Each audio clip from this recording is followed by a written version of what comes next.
다음은 이제 누구를 위한 전기료 인상인가 한번 살펴보시죠. 일단 당정이 전기 요금하고 가스 요금 인상에 명분 쌓기를 하고 있습니다. 한전과 가스공사 2026년까지 28조 절감을 하겠다.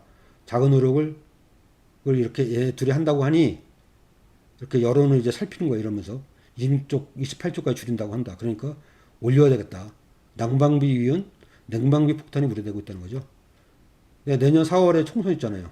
딱 1년도 안 남았거든요, 지금. 그것 때문에 전전긍긍하고 있습니다. 그래갖고 뭐라고 명분 쌓기를 하냐. 한전은 2020년 대비 2020년 전력 구입 단가는 90.5% 증가했지만 판매 단가는 9.7% 증가 그쳤다. 그래서 지난해 적자 32조 봤다. 가스공사는 미수금이 적자래요. 8조 6천 원에 달한다. 근데 이제 그 서울 시민을 상대로 조사를 했더니 시민들이 87% 정도가 전기 가스 요금 하반기에 추가 인상하는 거에 반대하고 있습니다, 지금. 그러니까 이에 반해서 찬성은 거의 오차 수준이죠. 이게 전력 구입 단가를 높여서 주잖아요, 한전이. 저번에 말씀드렸지만, 제일 싼 원전도 제일 비싼 가스비하고 단가를 똑같이 해서, 예컨대 원전으로 8원이면 될걸, 12원이면 될걸, 만약에 가스로 단가가 80원이다 그러면 단가를 80원으로 해갖고 전력을 구입한다고요. 그래 놓고서 이렇게 판매를 합니다. 그래서 볼게요. 2분기 전기요금 한 자릿수 올린다고 아예 매경에서 정부 얘기를 듣고 언론 플레이 한번 해줬죠. 한번 운 떼어보는 거예요. 간 보려고. 그러면서 또 이런 얘기를 합니다. 매경제가. 전기요금 못 올리면 23조의 채권 물량이 풀린다는 거예요. 물량 풀린다. 한전체 악몽이 스멀스멀. 매경제 이제 계속 보세요. 채권 시장 교란하는 한전체 발행. 급증 막으려면 전기요금 올려. 전기요금을 왜 올려야 되는지 환경이 얘기합니다. 환경이 뭐라 그러냐면 정부가 지급 보장하는 최상위 신용등급의 한전체에 투자자가 몰리자 상대적으로 신용도가 낮은 일반 기업의 채권 발행은 고전을 면치 못하고 있다. 올해 회사채 수요 예측에서 포스코 4조 원, KT 2조 8천억 등은 흥행했지만 신세계건설, 효성화학 등 대거 미달했다. 한전체 쏠림 현상을 피해 우량 기업조차 급전이 필요하거나 회사채 발행이 어려운 기업이 주로 활용하는 기업 어음으로 눈을 돌리고 있다. 누구를 위해서 가라합니까 이게? 대기업들을 위해서 요금을 올려야 된다고 얘기하는 거예요. 그래서 요금 결정 과정에서 시민의 민주적 참여가 보장돼야 한다고 하는 겁니다. 그러니까 2021년 재작년 우리나라의 전체 발전 설비 용량 중 민자 발전이 몇 퍼센트냐면 40%나 차지해요. 민자 발전이.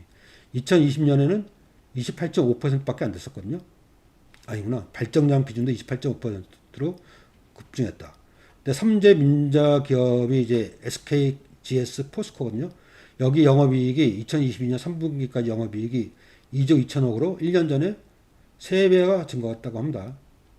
그래서 이들 기업은 SK, GS, 포스코는 천연가스 직수입 물량을 조정해서 가스공사가 국제 천연가스 가격이 가장 비쌀 때 단기 계약 물량을 수입하게 만들어서 국민이 부담해야 할 천연가스 비용을 일부러 상승시킨다는 거죠. 근데 이제 그 민자업체가 더 많은 미국은 어떻게 하냐. 미국은 대다수 전력회사, 가스회사가 민간 대기업이지만 매출 기준으로 74%래요.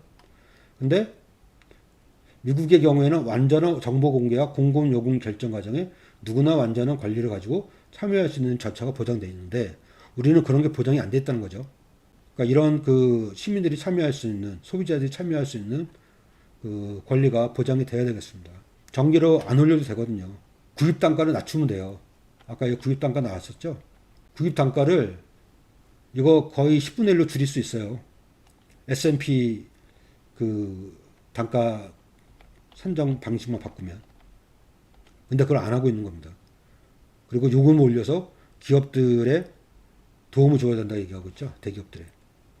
서민들의 전기를 더 뜯어가지고. 근데 이런 비슷한 게 또 있잖아요. 대기업 좋은 일 시키는 거. 작년에 화물연대 파업했을 때 결국 안전운임제를 없애버렸잖아요. 정부에서.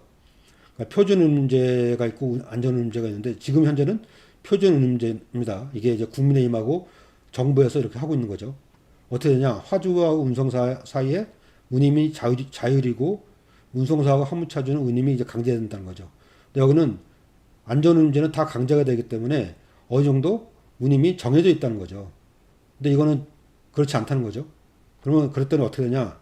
부산에서 서울 용산까지 가는데 컨테이너 하나당 운송 운임이 10%나 줄었다고 합니다.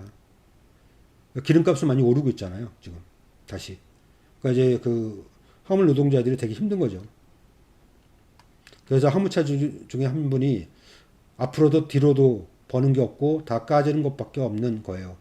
저희가 더 가속을 해야 되고 과로를 해야 된다는 거죠. 그러니까 이거는 일반 국민들한테도 영향을 줍니다. 과속하고 과로하고 운전하다가 사고가 날 수가 있기 때문에. 이런 식으로 대기업에게는 운임을 깎아주고 하니까 대기업은 좋아라 하겠죠. 비용을 주니까.